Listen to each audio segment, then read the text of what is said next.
catch up with it. So I know that YouTube is a little bit behind on Instagram. So what I will be doing though too is also trying to view my comment section, which last time I couldn't. So if you are here, you were able to join.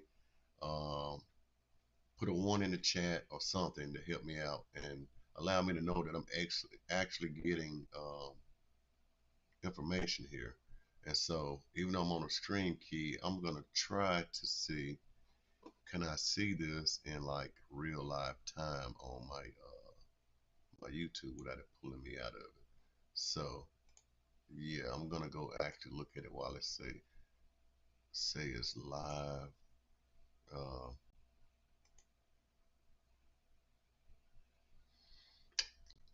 Let me roll out of here real quick. Okay, and maybe they don't let me see it in here.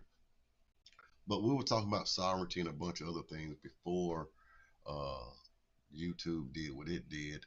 So I'm gonna be still sharing my screen here. Um, just from me looking at it from um, watching it from the YouTube channel, I'll be trying to actually uh, view the live. I'm gonna try to. You guys just be patient with me, please, and thank you. And yeah, so it's still showing good here. I just can't see how many people are actually watching. I can see it at the bottom of the screen now. Okay, cool, cool, cool, cool. We're gonna get on into it and pick up where we left off from. If you have to watch the part one and see where it ended at, I think it ended at 29 minutes. I'm not sure how that's gonna fix and play out once everything is done. I know I've done it like that before, and then it only say I had like 9 minutes of recording or something. So we'll see how that goes, or you get to see how that goes as well. But I could share it better from here anyway, and I can do the full document and won't have to go back and forth with I think it's my Chrome what I'm gonna share. Okay, and so file, not here. Here, this is where we were there. We were right here, and we're talking about the popular sovereignty and the consent of the governed. A government is only legitimate if those it governs agree to its authority. So what we're talking about before I got cut off was that don't think of it as if that the government was put there to tell you what to do. The government was in place, or we created the government in order to uh, control our everyday life and our everyday being, our everyday existence, and everything that goes on. They were put there to protect our rights and our liberties and our unalienable rights. God inherited rights, our sovereign right and power. So we put them in place to do that as our trustees and as our servants. They're there for us. But I say that's up to you and take your own eyes and see how the world is operating today, or how America is operating, or the United States is operating today, to see if that is actually what's going on. Um, so I did a couple of things in Chat GTP, and I know it's not gonna let me get too far, but like I said before I get a paid GPT, because I know Chat GTP is taking away a bunch of other things that you usually could use, but you can't use no more. It's like legal research and a bunch more other stuff. But um, you'll get this here too, though. So you have to understand that we created them, and we're not as far as to be governed um, by them. But it's just like a trust indenture. When you're the beneficiary of something, um, in a sense, it's like we're the grantor and the beneficiaries of the government. That's exactly what it was created for. As us being the grantors, uh, as collectively, we the people have come collectively and made them trustees over the estates or over certain things. Um, and we are the beneficiaries of it as well. But we also have it, where we have the power to disannul that whole trust, fire the trustee, start all over, create a new trust, create a new trust indenture. Trust indenture is the thing that governs the body of the trust. So understanding that too will help you go a long way. But that's exactly what that is for. So as you understand that, you understand the reason for the government. It's not them, but anyway, it's not them, but it's the indenture, the breaking down. So you look at the Constitution, that is your trust indenture for the government, starting with the Declaration of Independence, which being the first page or the first sheet on it. And most time that you have what the trust name is, yada yada yada yada. But this is the first part about um, getting into the reasoning and why the trust was created and how it's going to operate going forward. Okay, rights to reform. Because the people own the sovereignty. I want you to understand and read this right here for yourself too, and see it and understand it. Right to reform. Because the people own the sovereignty. This identity I talked about, we got copied earlier. God, likeness, and image, to be God upon the earth and take dominion and subdue and have dominion over the earth and to set up these institutions to take care of these things on autopilot for us while we go along with our day-to-day basis. Instead of being slaves to the government, enslaved to the federal government, and being enslaved to a monarch called the U.S. government, they should be your servants and your fiduciary duties, your fiduciaries, and they have fiduciary duties they should have to uphold. All right. So the people own the sovereignty. They have the right to alter or abolish a government that fails to serve their interests. And not going to claim no dates, but you know the date. And what everyone else is calling these people terrorists, these people had the right to do that. If everyone would have went and done that, if everyone in America would, that we can reform everything that we have now, and we can fix it, whereas we all have free health care. Period. We could be able to grow like in other places. We got enough land and enough prosperity in America where no one in America should be homeless. Give a damn if you work or not. So we're gonna leave all that other shit out of it. I don't care if you work or not or whatever. There should be no homeless, no hungry, or nothing. Right here, we have enough to be self-sustained within that and to grow as many families as we want.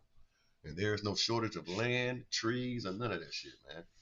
If you ain't never been to the country, the only way you'll believe that if you stay in the concrete jungle and ain't never been outside the concrete jungle, where everything is given to you. It's not already supplied. It's not already God giving, and you can get it from God easily through solar, through wells, electricity. You know, your water, planting the ground. You can get back your harvest. You can feed yourself. You have lakes, ponds, rivers, stuff like that. If you desire to eat the meat or do whatever, there's poultry out here. So that's what the people have the right to. And you have to understand you have that sovereign power. And so even with that, we have the right to change the way that they try to tell us, the way that we can actually regress our grievances. That's the only way they have left in their doctrine for us to do these things, to make our regress. We have the right to petition and regress the government for grievances. No, we got the right to abolish it. We got the right to get rid of it. We got the right to change or alter it. Understand that. But I'm not talking about in a violent, vigilant force. I'm talking about the same way it was set up and it was done. Yes, they separated from what they separated through a violence format. Whereas when they left Britain and started their own, yeah, they went to war. But after that, it was established and it was done and over with. And then outside of that, we're talking about the indigenous people here and the things they went through and their sovereign power and how they was able to be raided out through some other stuff. But they were treated that way outside of the force and the trickery by conforming to it as well. So this is another thing about coming a slave to it. They were treated just as any slave master would treat any other slave or any other capital C citizen. Capital C citizen, federal citizen, state citizen, U.S. citizen. You know, we talked about it earlier, and I'm gonna get back on topic, guys. Just deal with me. USA, that's what the passport says. You get a United States of America passport. That is one of the self-republican. The reason it works that way because you go through your own Secretary of State to get it. You don't go to nowhere else to get it. You get it from the place of your where you were born at, your inheritance. And so, uh, dealing with that, do you understand what we were talking about earlier about everything dealing with the USA and its its republic, its self-governing republic, and where the sovereignty relies and stays with the people, and it starts with the state before it gets to the federal government, and all of that can be controlled in the state. And if you watch how certain things go on with the state, the federal government really cannot do shit in no state unless the states accept it. States quit accepting their funding, there ain't much they can do about it. Trump has made a bunch of accusations and threats, and you know, it worked on some, didn't work on others. Where the states still have ultimate supreme power. So, I'm not gonna get into the state citizenship and all that other stuff when it comes to nationality and statuses and understanding your sovereign identity. Um, but that's where the power resides in, from you giving it or you recognizing it through the states and having the states to protect your God-given rights, however, whatever, to enforce and allow you to have your privileges. Okay, all right. So we'll read through some of this other stuff on some chat GTPs I was doing earlier, and if you give me a second, I'm gonna try to peek back over here to Facebook real quick and see if I got anything in the comments. I can't see right now, so yeah, I'll worry about that later. Okay, the forms of expression in a modern democracy, and this always trips me out too, because you're not going to hear about a republic without a democracy. And so they say democracy is more so the power of the people to exercise their sovereignty through elections. By you electing these people and you putting these people and you agree to allow these people to be here to create a government that would be established, then by taking on the votes and being able to vote for these people in these offices may help. So that's what a democracy, I hear that about a lot in here too. But every time you hear about a constitution or anything else, you're going to hear about a republic. They only bring this doctrine in to, you know, like I say, it's kind of hard for me to explain, but I just don't like it because we don't have a like the democracy isn't a form of government. It's one of the parts or components of it. So don't highlight that. It's a republic form of government. And whereas the people have a right to say so and to do so and to abolish these things, and they are taken through vote. But everywhere you hear, they'll threaten our democracy and they'll threat that anyway. That's what those people hold their power at.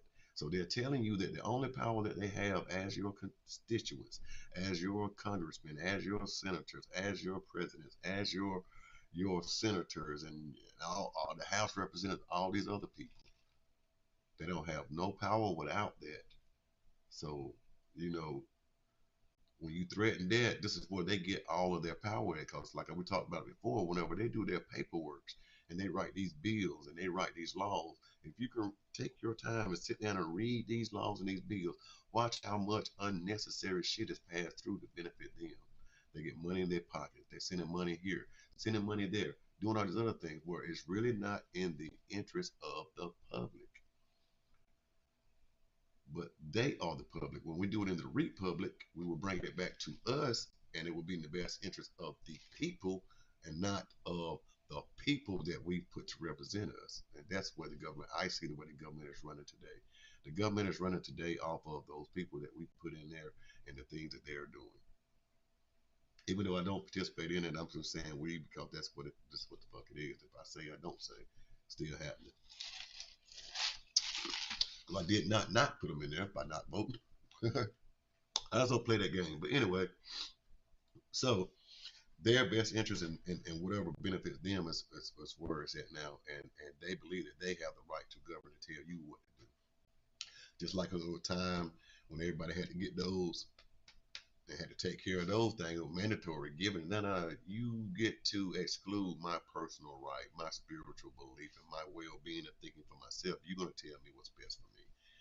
Bullshit. I was glad I was already out of most of the situations in the world where I didn't have to worry about none of that. Me and my kids are already, my family was already separated out from amongst them. Well, we didn't have to worry about none of those. But anyway, shall we carry on?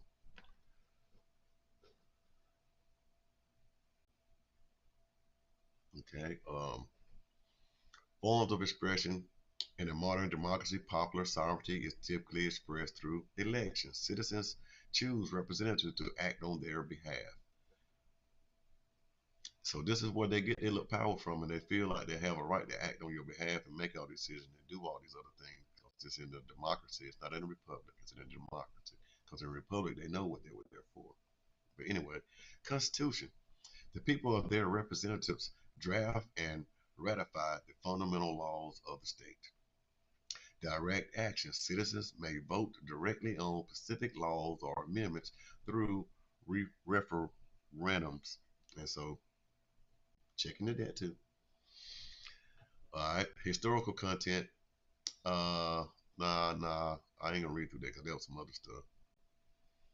Okay, and actually, the doctrine of popular sovereignty is closely tied to the protection. Because I asked them something about, so what the popular sovereignty doctrine here for what you're telling me is that the people agree to be governed and that the government has not created to protect the people's private right. So, actually, the doctrine of popular sovereignty is closely tied to the protection of individual rights. Though there is a subtle distinction between the sources of power and the purpose of government. Protection of private rights.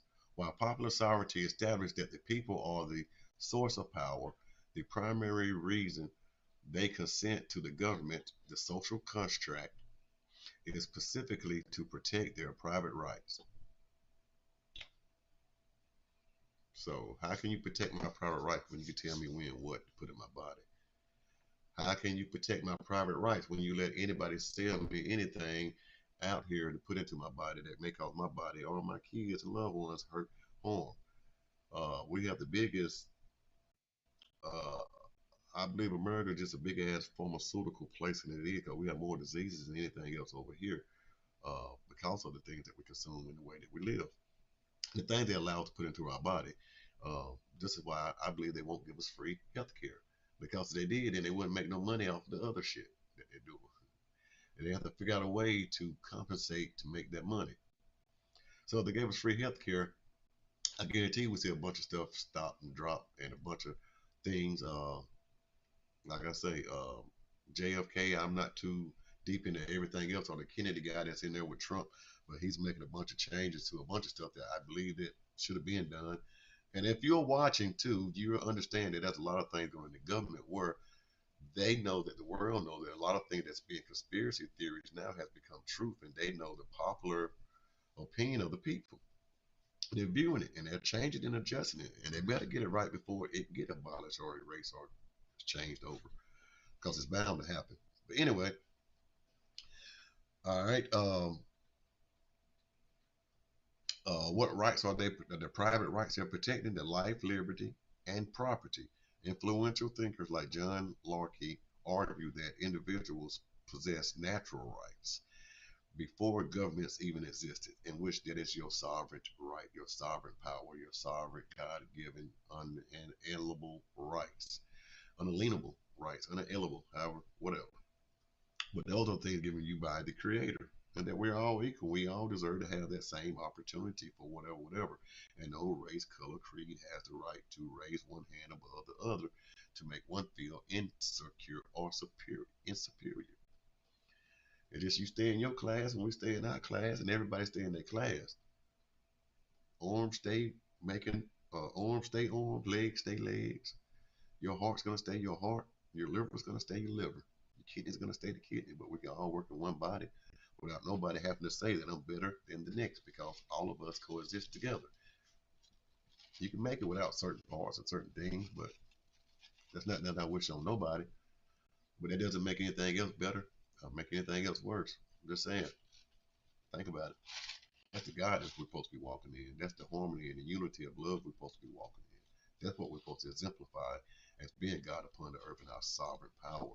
And anything that we create in our life as an image should delineate that same damn thing. It should reciprocate that same damn thing.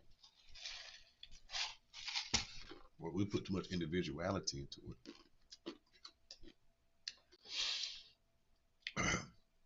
Okay. The trade-off: people agree to follow laws and give up some natural freedoms only in exchange for the government protection of these inherent rights. Now, did you hear that? Did you hear that?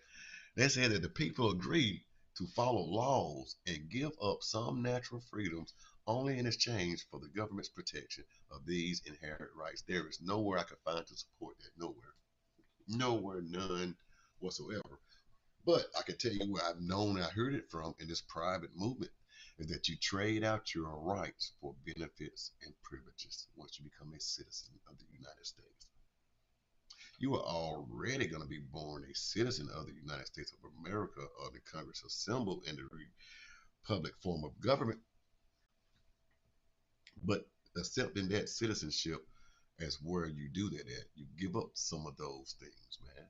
And you'll watch. And if you read more, you'll see how once you become known as a U.S. citizen, there are certain things you can't even do in your religious forum once you become a 501c or whatever else. You can't talk about political.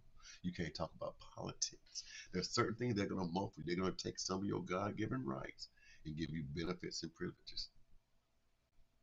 But that was never agreed upon. That's just what happened. So the same way that works is if somebody keep doing something, like say if your church or your organization has been acting this way for the last 10 to 15 years, then this is your bylaws. These are the way you govern yourself. This is your governing body without it being written down. So they can do a thing a certain way for so long that it becomes the truth, and that's the way people handle it. That's what I'm here for, to show you the difference, is that all this shit ain't true. Constitutional limits. In many systems, such as the United States, popular sovereignty is expressed through the Constitution that explicitly limits government's powers to prevent it from infringing on individual rights. And then later on, they tell you the 10th Amendment is what they're talking about. What the government don't have power that ain't invested in from the state, then the state, that power left to the state to decide. But if you allow the federal government to tell you it's standing, it's going to tell you that it is superior than the state, and it is the king, it is the supreme, and that the state better get in line and understand who's in supreme and who's and all these other things. Okay. Okay, number 2, general welfare versus private interest. This is a distinction in the doctrine between the public good and the narrow private interest. Common benefit. Governments are instituted for the common benefit, protection, and security of the whole community rather than the private interest or emolument of any one man, family, or class. The general will. Thinkers like Russ Royal emphasizes the general will, suggesting the government should serve the collective needs of the people as a whole rather than catering to specific powerful individuals, in which that makes sense. So when it comes down to protecting private rights and doing all this other stuff, the government should be set up in a way that everyone benefits from it. And everyone should be able to benefit from it, not be ruled or governed by it, but to benefit from it. Not just certain individuals and classes. And then you'll see that today, that's what it happens. You better know somebody that knows somebody. If not, then you're not going to, it's just jacked up for you. Shit don't move the same for you, don't operate as well for you. But you can see, okay, summary of the doctrine purpose.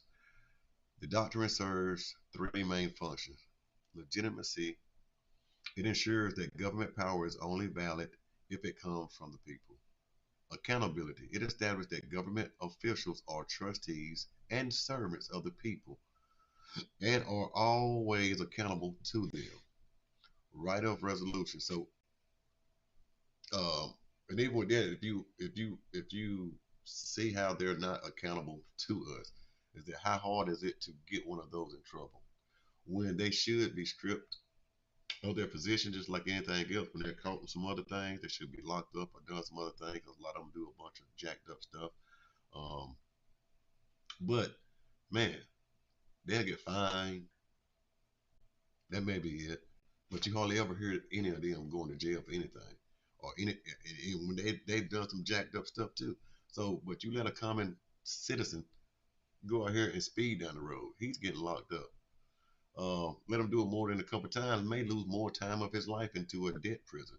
Or I'm not talking about somebody hurting somebody, but let him get caught stealing out of a store. Not talking about embezzlement where they're out here scheming and just taking people money or fraudulently doing things, and they're investing and knowing that they're taking people money and fucking up. They get fined and maybe a little jail time if that enough. Slap on the wrist in one of the most cool, calm, collect federal prisons, never in general population they're even protected in. So leave that where it's at. Okay. Um, the right of revolution. If a government fails to protect the people's rights or service only private interests, their own private interests, popular sovereignty gives the people the inalienable and indefensible right to alter, reform, or abolish the government. And this should be a staple on anything that you understand with not only with yourself but with them as well. So there's a lot of stuff going on. We don't know. Like I say, you see how the justice, how everybody else is acting all out of order now with the government, with Trump and Epstein files, a bunch more other things. You'll see how jacked up everything is within themselves. Their check and balances that they have on each other, man. They're fighting, they're bickering, they're shutting down the government. Nobody can get to come to a court. Man, we got a right to stop all that shit. You talking about people at home not getting paid? No, you don't get paid. They don't get paid. Nobody get paid. you know. So anyway, in essence, while the government is not meant to serve the private interests of a selected few, its core purpose is to protect the private rights of every citizen. And then it didn't let me finish my sentence, but I'm kind of glad it didn't. So I'm going to go on through and read this right here. And I don't know how long I've been on now, but we'll deal with that. It appears there had been a misunderstanding of the doctrine purpose. Popular sovereignty does not mean people agree to be governed regardless of their rights. So this is what I was talking about earlier when they tried to say, now the people agreed to give up some rights. That's bullshit. Okay. To be governed regardless of their rights. Rather, it established that the government is instituted specifically to protect those rights. The tension you notice likely stem from the two different levels of the doctrines. And so it's crazy because I was thinking about that earlier that I read about trading in your right for benefits and privileges, something that they've been doing. Yeah, that's the same way this AI is generated to produce this type of stigma and this type of doctrination back on you whenever you're dealing with it. The most ChatGPT is to push their narrative, their thoughts, and so you're gonna have to go through there if you can break it down as much as you can. Like with me, it'll shut down. I answer so much shit, it'll shut down. It won't. I can't help you. I can't do nothing for you, my boy. I ain't working no more. So that's what I ran across. So me gingerly walking with it, come up with stuff like this. But anyway, the tension. Okay, the source of power. The who. Popular sovereignty primarily answers the question: where does the power come from? It states that all political power is vested in and derived from the people. The government has right or no right to exist on its own. Its authority is a loan from the citizens. It's more than homemade wine. I don't know if y'all can see the clarity in that. Musky dine.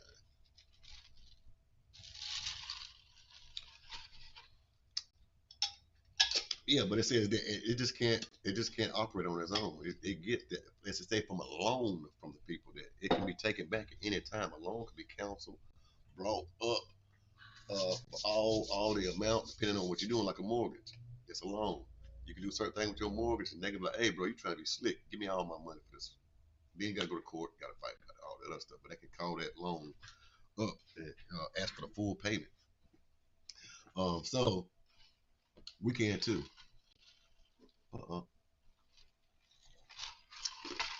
The purpose of power, the why, while the source is the collective people, the purpose is often defined as protecting the individual. Inherent rights. Governments are created to secure, inherit, and inalienable rights, such as life, liberty, and property, good of the whole. At the same time, the doctrine asserts that the government is instituted for the good of the whole or general welfare. And most time you hear them talking about anything in the government is for the general welfare. It's never for the good of the whole. Because they don't want to consider most people that look like me are part of the whole. So we're going to leave that alone. Different subject, different topic when we get into my indigenous bloodline too.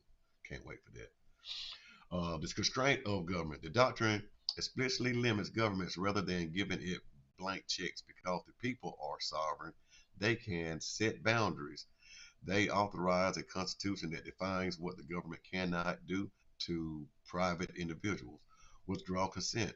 If the government fails to protect rights and instead serves only its own private interest, the people have the right to reform or abolish it.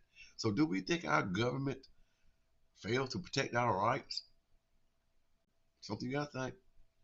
And instead serves only its own private interest. There ain't no way in the hell they doing that. They can't be doing that. No, ain't no way in the hell they're doing that. No, cut it out.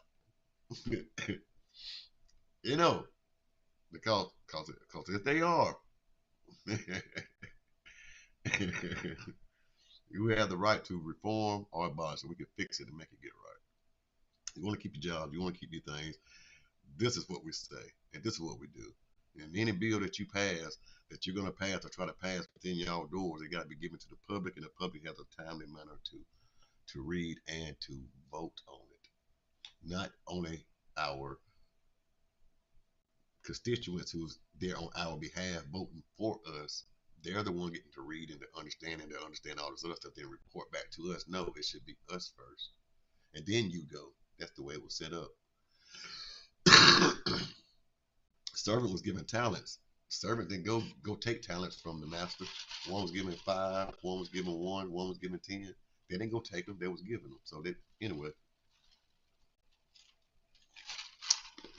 I'm gonna try to speed this up too, because I know I had you here for a while.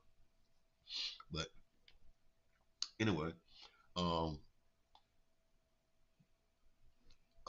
set boundaries. This is the withdrawal consent if the government fails to protect the rights of people. Okay, and the popular sovereignty means that people are the masters. In short, popular sovereignty means that the people are the masters of the state.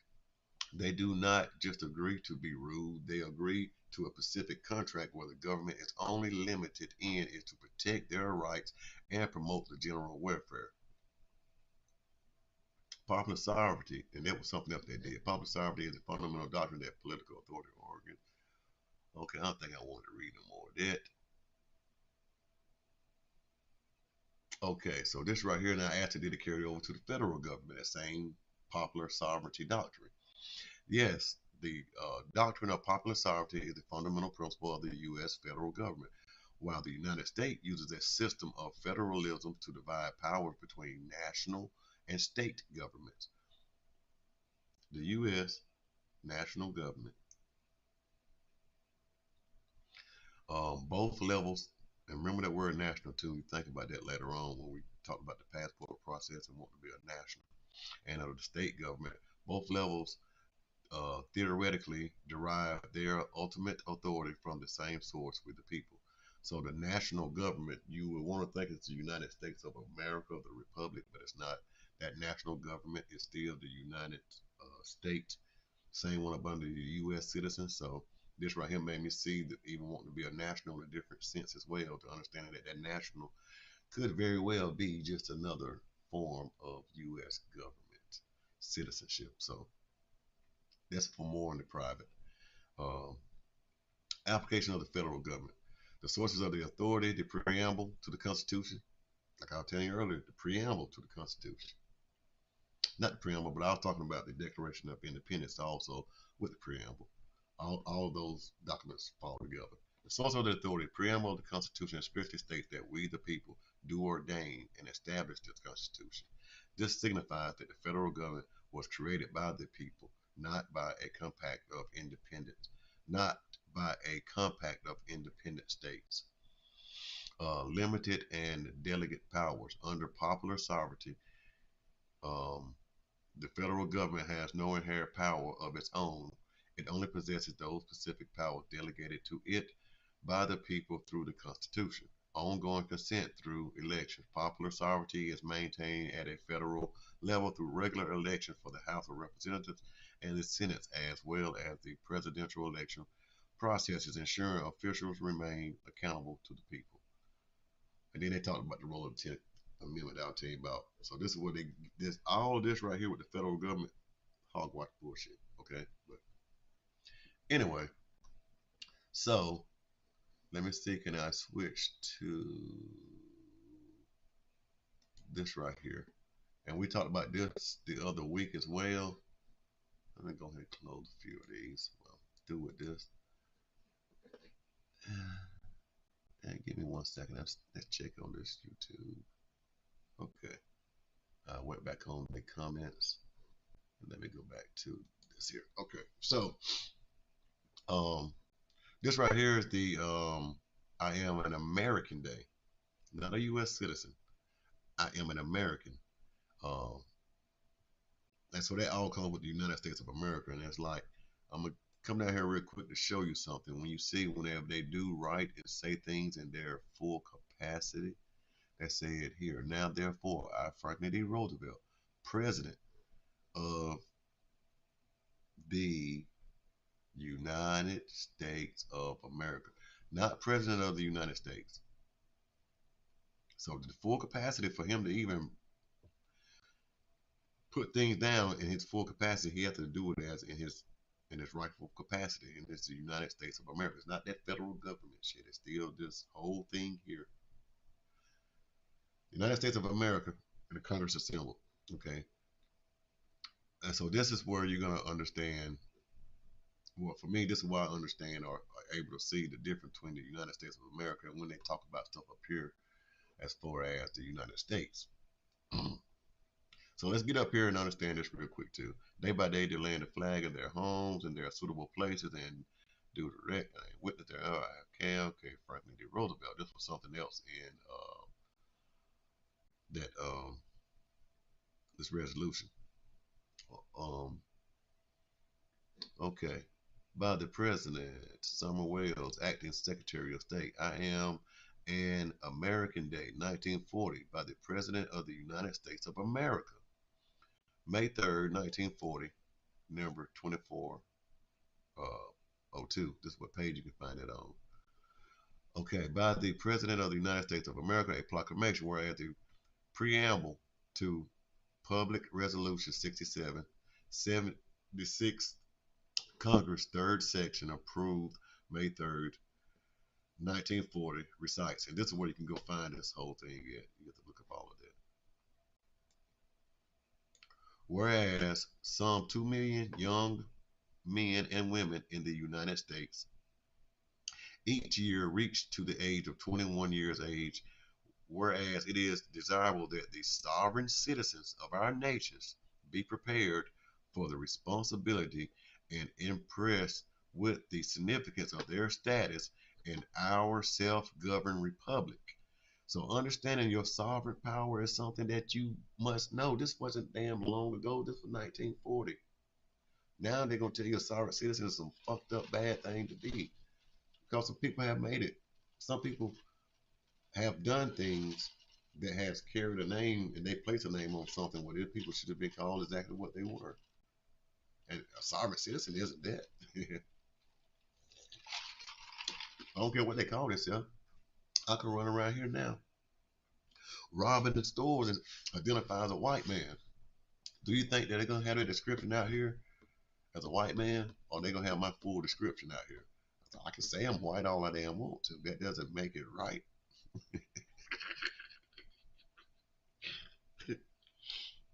So, No.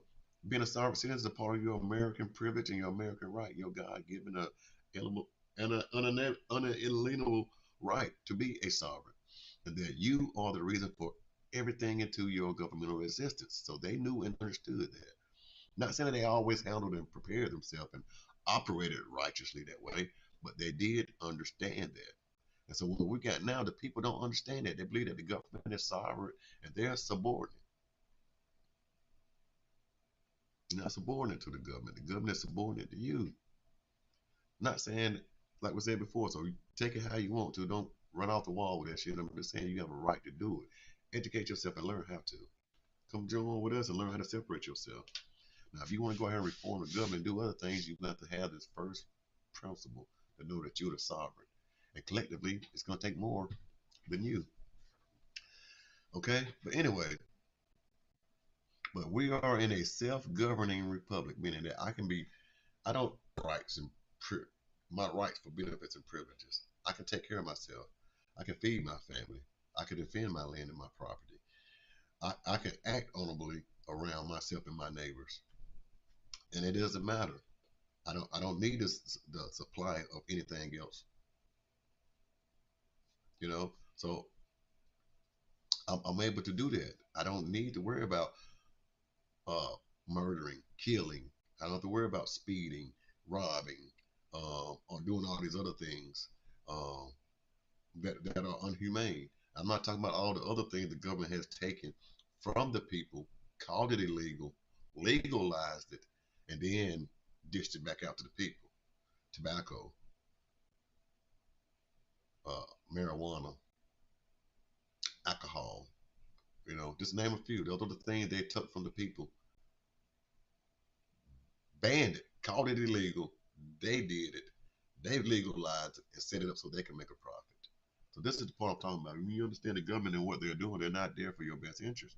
They're doing things for their best interest. So they're able to capitalize off of it and you still pay the price for it. But anyway, we're about to finish and we're about to end here. So whereas he said public resolution provided, they said public resolution provides that the third Sunday in March each year be and hereby is set aside as Citizens Day. And it has been changed dates, and there have been different resolutions from like 40 on down where they've changed the date and changed the name of it, things of that nature. You'll find out when you do your own research. Citizen Day, and that the President of the United States is hereby authorized and requests to issue annually a proclamation setting aside that the day as a public occasion of the recognition of all who, by becoming of the age or naturalization, have attained the status of citizenship, and the day shall be designated as I Am an American Day. That the civil and education authorities of the state, countries, counties, cities and towns be and they are hereby urged to make plans for the proper observance of this day and for the full instructions of future citizens in their responsibilities and opportunities as citizens of the United States, of the states and location in which they are resided. So that's about like basically saying still in the United States of America in this whole collective union that we're in. Okay, they're supposed to be able to do that like in your state and everyone else. You let these people know their power. You let them know who and what they are and the power that they have. Okay, and they instruct the schools and everyone else to teach these people and let them know about their responsibilities and opportunities as citizens of the United States and of the states and the localities in which they reside. Nothing herein shall be construed as changing. Okay, so out of that, when you go to looking up citizens and their responsibilities and their obligation is to pay damn taxes. The first thing. Oh, they have the right to suffrage and to vote and do all this other stuff, but the first thing they got to do is right to pay taxes. That is your first civil duty. As I'm gonna leave that there. I'm gonna leave that there. Okay.